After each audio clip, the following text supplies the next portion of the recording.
Chegamos no domingo, no terceiro domingo da Quaresma, nessa terceira etapa da caminhada para a Páscoa, nesse percurso que nós estamos fazendo desde a quarta-feira de cinza. Somos neste terceiro domingo, nesta terceira semana, chamados mais uma vez a repensar a nossa existência, que é o tema fundamental hoje da liturgia, o tema da conversão. A liturgia nos propõe, nos convida a falar sobre isso hoje.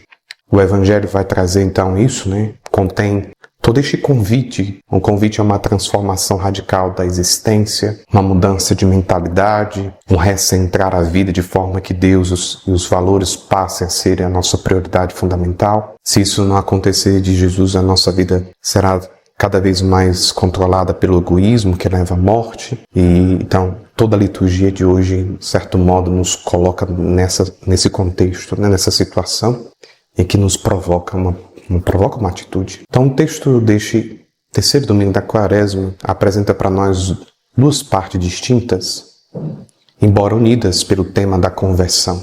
Na primeira parte, Jesus cita os dois exemplos históricos que, no entanto, não conhecemos com exatidão. O assassino de alguns patriotas judeus por Pilatos e a queda de uma torre perto da piscina de Siloé. Flávio Josefo, o grande historiador judeu do século I, narra como Pilatos, aquele que matou alguns judeus que se havia revoltado em Jerusalém. Trata-se do exemplo citado por Jesus?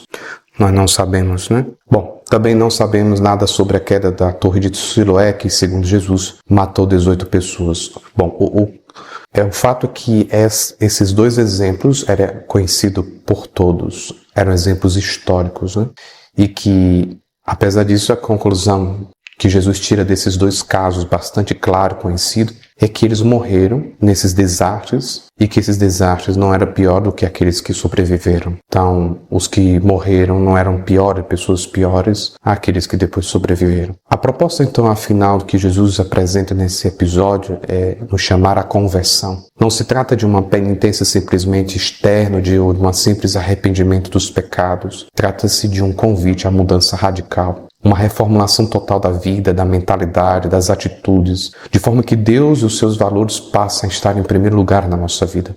É este o caminho que somos chamados a percorrer neste tempo, a fim de renascermos com Jesus para a vida nova do homem novo. Por isso que eu pergunto a você, concretamente, em que é a minha... eu reformulo melhor. O que eu devo mudar? O que eu devo mudar na minha mentalidade? Quais são os valores que devo dar prioridade, que me afasta de Deus e das suas propostas? Essa transformação da nossa existência não pode ser adiada indefinidamente, Assim, quando chegar uma hora eu decido isso. Não. Temos e podemos fazer isso porque nós temos à nossa disposição um tempo.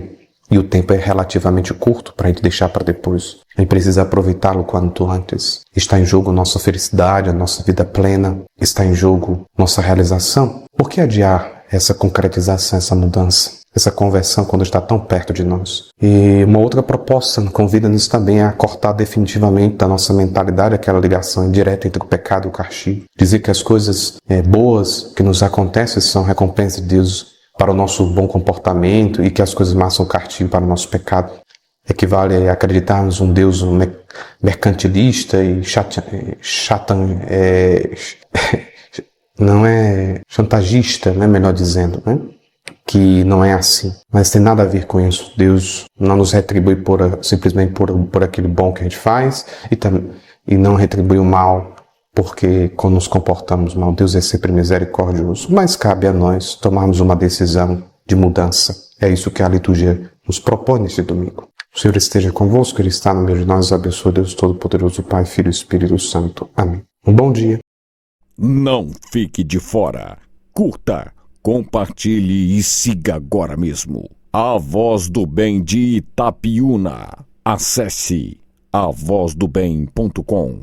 O site mais popular de Itapiúna e região, sempre com credibilidade e compromisso com a verdade.